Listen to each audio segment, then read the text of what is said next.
नमस्कार, आप देख रहे हैं हमारा खास कार्यक्रम प्रधानमंत्री और उस बेहद खास शो में तकरीबन आधे घंटे तक आप देख पाएंगे चुनावी हलचल 2024 की जो चुनावी तैयारियां वो कैसी चल रही हैं, कौन से बयान आ रहे हैं, कौन सी तस्वीरें वायरल हो रही हैं। लेकिन सबसे पहले चुनावी खबर से, बड़ी खबर से।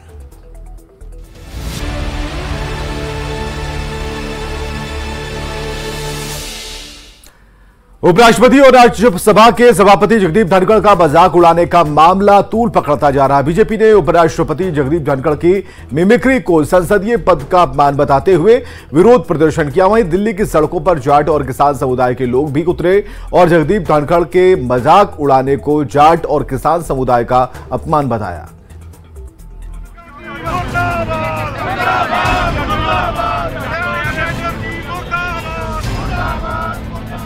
मिशन 2024 की तैयारी में जुटा विपक्ष संसद की सुरक्षा में चूक के बाद सियासी बढ़त बनाने की कोशिश में था।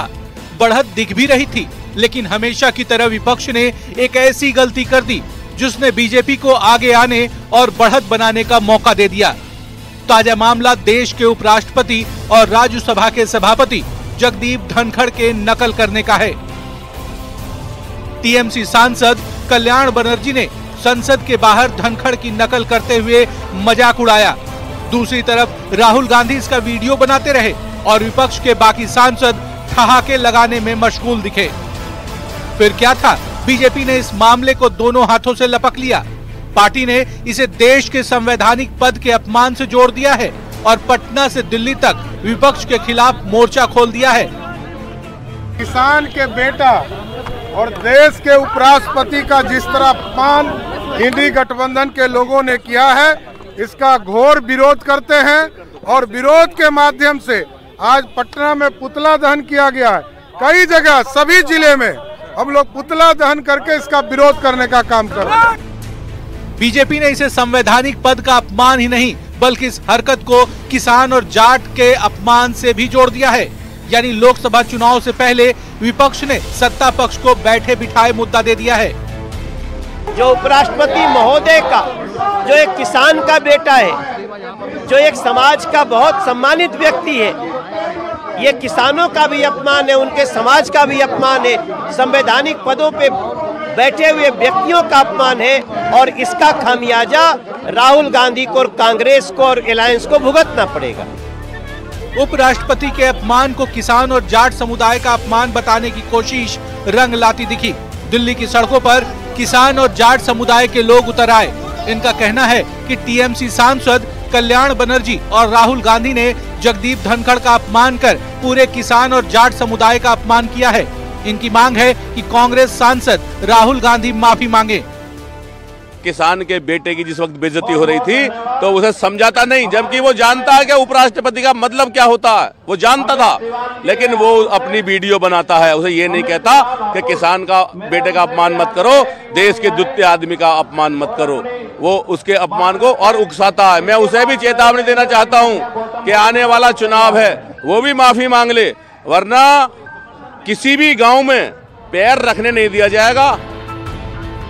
एक तरफ बीजेपी ने धनखड़ के अपमान को जाट और किसान का अपमान बताकर विपक्ष के खिलाफ मोर्चा खोल रखा है, तो दूसरी ओर विपक्षी दलों ने सांसदों को निलंबित करने के विरोध में संसद भवन से विजय चौक तक विरोध मार्च किया। सरकार ये नहीं चाहती, मोदी जी ये नहीं चाहते और सदन के मुखिया है वो भी नहीं चाहते कि सदन चले।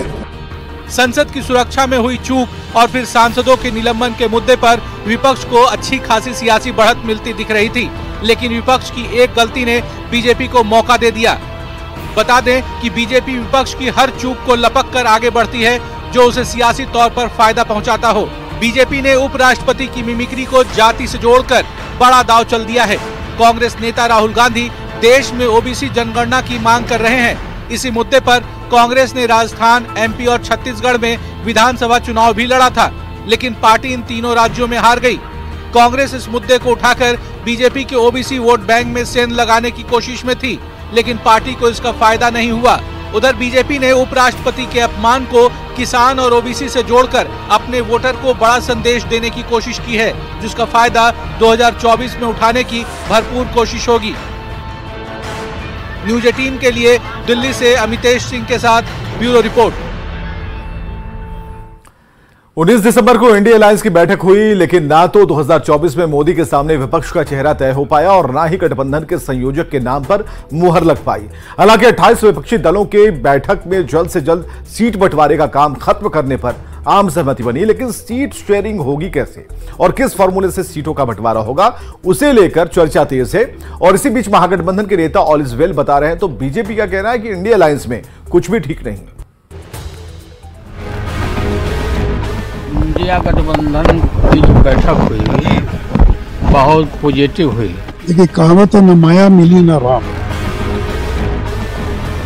नीतीश कुमार जी और हम लोग कोई नाराज नहीं है। जल्दी से जल्दी मैक्सिमम 15 से 20 दिनों में सभी राज्यों में सीटों का बंटवारा हो जाए। बिहार में सीटों के बंटवारे में भी आदरणीय लालू प्रसाद जी का ही चलना है।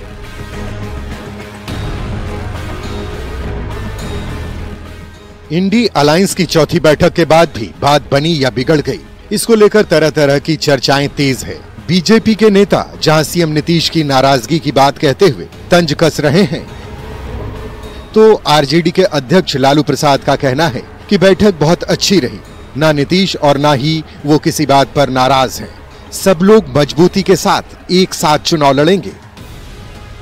इंडिया गठबंधन की जो बैठक हुई बहुत पॉजिटिव हुई और कॉर्डियल एटमॉस्फेयर में हुआ। अब ये तय हो चुका है कि एकदम सीट का बंटवारा जल्दी से कर देना है और आगे इसको आगे तेजी से बढ़ाना है। ये बिल्कुल 20 दिन में हो जाएगा बंटवारा। हाँ ठीक बोले हैं, ये उतना तेजी से नीतीश कुमार जी और हम लोग कोई नाराज नहीं है। सब लोग एकजुट होकर के हम लोग काम कर रहे हैं। 19 दिसंबर को इंडी अलायंस की बैठक हुई, लेकिन ना तो 2024 में मोदी के सामने विपक्ष का चेहरा तय हो पाया और ना ही गठबंधन के संयोजक के नाम पर मुहर लग पाई। हालांकि 28 विपक्षी दलों की बैठक में जल्द से जल्द सीट बंटवारे का काम खत्म करने पर आम सहमति जरूर बनी। जेडीयू के राष्ट्रीय अध्यक्ष ललन सिंह का कहना है कि बहुत जल्द सीटों का बंटवारा हो जाएगा। सीट बंटवारे पर चर्चा हुई है और वो हुआ है कि जल्दी से जल्दी मैक्सिमम 15 से 20 दिनों में सभी राज्यों में सीटों का बंटवारा हो जाए। बैठक में तय हुआ कि 15 जनवरी तक ज्यादातर राज्यों में सीटें बांट ली जाएंगी, लेकिन इस सीट बंटवारे में कई पेंच हैं। ज्यादातर राज्यों में वहां की क्षेत्रीय पार्टी और कांग्रेस के बीच बात होनी है। इसके लिए कांग्रेस ने 5 वरिष्ठ नेताओं की कमेटी बनाई है। हालांकि ये कवायद आसान नहीं रहने वाली है। खास तौर पर कम से कम आधा दर्जन राज्य ऐसे हैं जहां सीट बंटवारे का पेंच बेहद जटिल है। हालांकि ये माना जा रहा है कि जिस राज्य में जो प्रभावी है वही गठबंधन की अगुवाई करेगा। मतलब जहां जो दल ताकतवर होगा वही बड़ी भूमिका निभाएगा। जैसे मध्य प्रदेश, छत्तीसगढ़ और राजस्थान में कांग्रेस बड़ी भूमिका में होगी। तेलंगाना और कर्नाटक जैसे राज्यों में भी कांग्रेस बड़े भाई की भूमिका में होगी। तमिलनाडु में डीएमके की बड़ी भूमिका होगी। उत्तर प्रदेश में समाजवादी पार्टी का रोल अहम होगा। पश्चिम बंगाल में टीएमसी फ्रंट सीट पर होगी और बिहार में जेडीयू आरजेडी को तवज्जो मिलेगा। हालांकि इस फॉर्मूले के तहत भी सीटों का बंटवारा करना उतना आसान नहीं दिखता, खासकर पश्चिम बंगाल, पंजाब और दिल्ली जैसे राज्यों में। खैर बात बिहार की करें तो कांग्रेस आरजेडी जेडीयू के साथ वाम दलों के साथ गठबंधन में है। यहाँ की 40 सीटों को लेकर जेडीयू और आरजेडी के बीच सीटों के चयन को लेकर तस्वीर साफ नहीं है। माना जा रहा है दोनों बड़े दल 16-16 सीटों पर लड़ सकते हैं। अगर सीपीआई एमएल और सीपीआई ने ज्यादा सीटों का दबाव बनाया तो कांग्रेस को 5 सीटों से ही संतोष करना पड़ सकता है। ऐसे में बड़ा सवाल है कि इंडी अलायंस में बिहार में सीटों पर कैसे बनेगी बात। हालांकि महागठबंधन के नेताओं का दावा है कि कहीं कोई पेंच नहीं है, एक साथ बैठेंगे, बातचीत होगी और सब कुछ तय हो जाएगा। हमारे इंडिया अलायंस के पार्टनर ने तो सीट शेयरिंग पे बैठकर डिस्कशन भी किया और बहुत जल्द इसका रिजल्ट भी सामने आएगा और बहुत सहमति से, सबकी सहमति से सीट का बंटवारा शांतिपूर्ण और अच्छे तरीके से निपटा दिया जाएगा। इंडी अलायंस की 4 बैठकों के बाद भी पीएम फेस और संयोजक के नाम पर तो अब तक सहमति नहीं बन पाई है।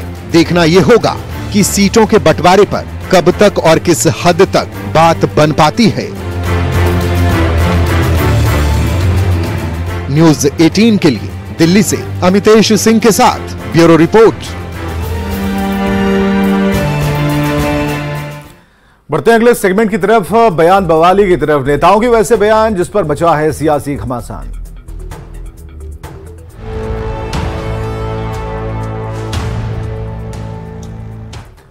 उत्तर प्रदेश के पूर्व मुख्यमंत्री और बसपा की अध्यक्ष मायावती ने विपक्षी गठबंधन पर निशाना साधा, खास के समाजवादी पार्टी पर। मायावती ने विपक्षी पार्टियों को नसीहत दी कि जो पार्टियां इंडी अलायंस में शामिल नहीं हैं, उनके खिलाफ किसी तरह की टीका टिप्पणी ना करें। बीएसपी सहित अन्य जो भी विपक्षी पार्टियां शामिल नहीं हैं, तो उनके बारे में किसी को भी बेफजूल कोई भी टीका टिप्पणी करना उचित नहीं है तथा इससे इनको बचना चाहिए। मेरी इनको यही सलाह भी है और इस मामले में खासकर समाजवादी पार्टी इस बात का जीता जागता उदाहरण भी है। झारखंड मुक्ति मोर्चा के विधायक लोबिन हेम्ब्रम ने अपनी ही सरकार के खिलाफ मोर्चा खोल दिया। लोबिन हेम्ब्रम ने पाकुड़ में अवैध खनन का आरोप लगाया है। लोबिन हेम्ब्रम की मांग है कि विधानसभा कमेटी से इसकी जांच कराई जाए। को बताते हुए हमने कहा कि वहां अवैध तरीके से पाकुड़ में जो पीडीसीएल कंपनी है, डब्ल्यूपीडीएसएल कंपनी है, वो अवैध रूप से वहां खनन का काम चल रहा है और जबकि जमीन का अधिग्रहण हुआ ही नहीं, जमीन का अधिग्रहण नहीं हुआ है, उसका भी मेरे पास साक्ष्य है और वो भी भू अर्जन पदाधिकारी पाकुड़ के द्वारा दिया गया है और धड़ल्ले से वहां खनन का काम चल रहा है। फर्जी चालान से और फर्जी चालान, फर्जी डीड साक्ष्य के साथ मैं बोल रहा था। और अगले सेगमेंट की तरफ बढ़ते हैं। ऐसी तस्वीरें जो सियासत के लिहाज से सोशल मीडिया पर वायरल हो रही हैं।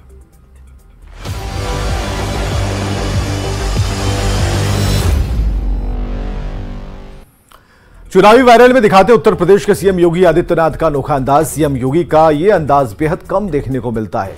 योगी आदित्यनाथ ने बुधवार को गोरखपुर में एक कार्यक्रम के दौरान मोमोज बेचने वाले एक दुकानदार से बातचीत की और इस दौरान हंसी मजाक करते हुए सीएम योगी ने पूछा कि क्या गोरखपुर के सांसद रवि किशन आपके ठेले पर मोमोज खाने आए थे? अगर आए थे तो क्या उन्होंने पैसे दिए थे? आप भी देखिए मोमोज वाले के साथ योगी की मस्ती जो सोशल मीडिया पर वायरल हो रही है। बिक जाता है बहुत सुंदर। इसमें से कुछ कोई व्यक्ति आया खाने के लिए? कल हमारे सांसद जी आए थे। फ्री नहीं है कुछ? पेमेंट करके किए ना? पेमेंट किए कि नहीं किए?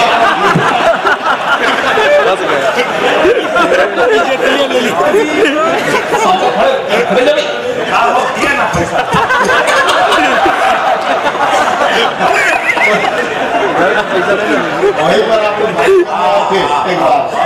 ठीक है, बहुत सुंदर, अच्छा कर रहे हैं।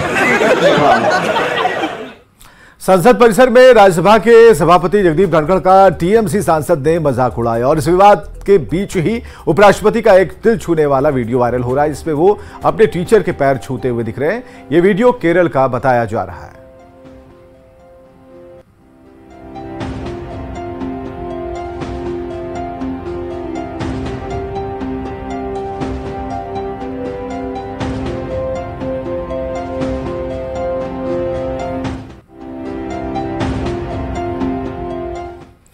चुनावी वायरल में एक वीडियो देख लेते हैं। बिहार के सीएम नीतीश कुमार की तिब्बती गुरु दलाई लामा से मुलाकात की। इंडिया अलायंस की दिल्ली में हुई बैठक के बाद सीएम नीतीश पटना लौटे और उनके बाद गुरुवार को नीतीश कुमार बोधगया में धर्मगुरु दलाई लामा से मिले। आपको बताएं कि दलाई लामा इन दिनों बोध गया प्रवास पर होने। दलाई लामा 1 महीने से ज्यादा समय तक रुकेंगे। इस दौरान वो कई धार्मिक कार्यक्रमों में शामिल होंगे। सीएम नीतीश कुमार ने महाबोधि मंदिर में पूजा अर्चना भी की। उत्तर प्रदेश के मुख्यमंत्री योगी आदित्यनाथ गुरुवार को अयोध्या पहुंचे। योगी आदित्यनाथ ने मंदिर भ्रमण के बाद जो रामलला की आरती की और इससे पहले सीएम ने हनुमानगढ़ी में पूजा की।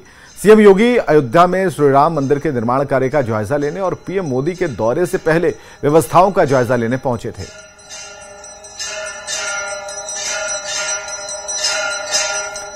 और अब देखते हैं चुनावी चौबीसा।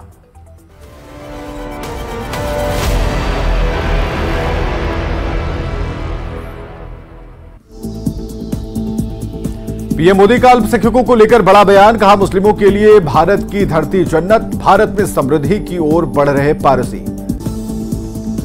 कांग्रेस नेताओं को भेजा गया राम मंदिर प्राण प्रतिष्ठा का न्योता। ट्रस्ट ने मल्लिकार्जुन खड़गे, पूर्व पीएम मनमोहन सिंह समेत कई कांग्रेसी नेताओं को दिया निमंत्रण। उपराष्ट्रपति के अपमान मामले को लेकर सड़क पर उतरी बीजेपी। पटना में बीजेपी प्रदेश अध्यक्ष सम्राट चौधरी समेत बीजेपी कार्यकर्ताओं ने किया प्रदर्शन।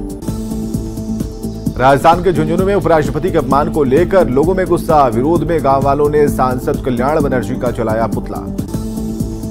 उपराष्ट्रपति की मिमिक्री पर बीएसपी अध्यक्ष मायावती ने जताई नाराजगी। कहा, विपक्षी सांसदों का रवैया शोभनीय, सांसदों के निलंबन को भी बताया गलत। बीजेपी प्रदेश अध्यक्ष सम्राट चौधरी ने विपक्ष पर साधा निशाना। उपराष्ट्रपति का मजाक उड़ाकर लोकतंत्र का बनाया गया मजाक। आरजेडी अध्यक्ष लालू प्रसाद ने सीएम नीतीश की नाराजगी को नकारा। कहा, एनडीए अलायंस में ऑल इज वेल, जल्द होगा सीटों का बंटवारा। नौकरी के बदले जमीन मामले में लालू प्रसाद, तेजस्वी यादव को ईडी का समन। तेजस्वी को 22 दिसंबर को और लालू प्रसाद को 27 दिसंबर को पूछताछ के लिए बुलावा। लालू प्रसाद को ईडी के समन पर सांसद सुशील मोदी का निशाना। कहा, यह तो होना ही था, ललन सिंह ने इस मामले को उजागर किया था, उसी पर ईडी कार्रवाई कर रही है। दिल्ली में विपक्ष के सांसदों ने संसद भवन से विजय चौक तक निकाला पैदल मार्च। 141 सांसदों के निलंबन के विरोध में किया प्रदर्शन। बीजेपी सांसद सुशील मोदी का नीतीश कुमार पर तंज। कहा, संयोजक बनने के लिए बैठक में गए थे नीतीश, किसी ने उनका नाम तक प्रस्तावित नहीं किया। जेडीयू सांसद सुनील कुमार पिंटू की पार्टी बदलने के दिखे आसार। सीतामढ़ी से चुनाव लड़ने का किया ऐलान। कहा, पुरानी पार्टी से बुलावा आया तो जा सकता हूं। सुनील पिंटू के बयान पर जेडीयू विधायक डॉक्टर संजीव सिंह की प्रतिक्रिया। कहा, वो बीजेपी के पहले से ही थे, उनके बीजेपी में जाने से कोई फर्क नहीं पड़ता। गया में मुख्यमंत्री नीतीश कुमार ने तिब्बती धर्मगुरु दलाई लामा से की मुलाकात। महाबोधि मंदिर में भगवान बुद्ध का किया दर्शन। झारखंड विधानसभा में शीतकालीन सत्र के आखिरी दिन भी सदन में हंगामा। बीजेपी प्रदेश अध्यक्ष बाबूलाल मरांडी के मुद्दे पर सत्ता पक्ष और विपक्ष में तकरार। कांग्रेस विधायक प्रदीप यादव ने बाबूलाल मरांडी पर विशेषाधिकार के तहत कार्रवाई करने की मांग। कहा, सदन के स्पीकर पर गलत आरोप लगाया गया। यूसीसी पर उत्तराखंड के सीएम पुष्कर सिंह धामी का बड़ा बयान। कहा, 22 जनवरी के बाद कभी भी रिपोर्ट सौंप सकती है ड्राफ्ट कमेटी। प्रदेश में जल्द लागू होगा यूसीसी। बिहार के पटना पहुंचे राष्ट्रीय स्वयंसेवक संघ प्रमुख मोहन भागवत। भागलपुर में आयोजित कार्यक्रम में होंगे शामिल। भागवत के बिहार दौरे पर सियासी हलचल तेज। 1932 खतियान आधारित स्थानीय नीति बिल झारखंड विधानसभा से पास। सीएम हेमंत सोरेन का बयान। कहा, संशोधन की कोई जरूरत नहीं। स्थानीय नीति बिल पास होने पर बोले मंत्री चप्पाई सोरेन। कहा, राज्य की सरकार ने जन आकांक्षाओं के अनुरूप फैसला लिया। झारखंड विधानसभा में निलंबित 3 बीजेपी विधायक ने स्पीकर और सरकार के खिलाफ दिया धरना। जेएमएम सरकार और स्पीकर के खिलाफ नारेबाजी। राजस्थान विधानसभा में निर्विरोध स्पीकर चुने गए वासुदेव देवनानी। सीएम भजनलाल शर्मा, वसुंधरा राजे समेत सदन के सभी नेताओं ने दी बधाई। पारा शिक्षक हत्याकांड मामले में पूर्व मंत्री एनोस एक्का की जमानत याचिका खारिज करने को लेकर हाई कोर्ट में याचिका। आजीवन कारावास की सजा पा चुके हैं पूर्व मंत्री। बीजेपी प्रदेश अध्यक्ष सम्राट चौधरी ने पटना सिटी में 5 दिवसीय महिला क्रिकेट चैंपियनशिप का किया उद्घाटन। 25 दिसंबर को खेला जाएगा फाइनल मैच।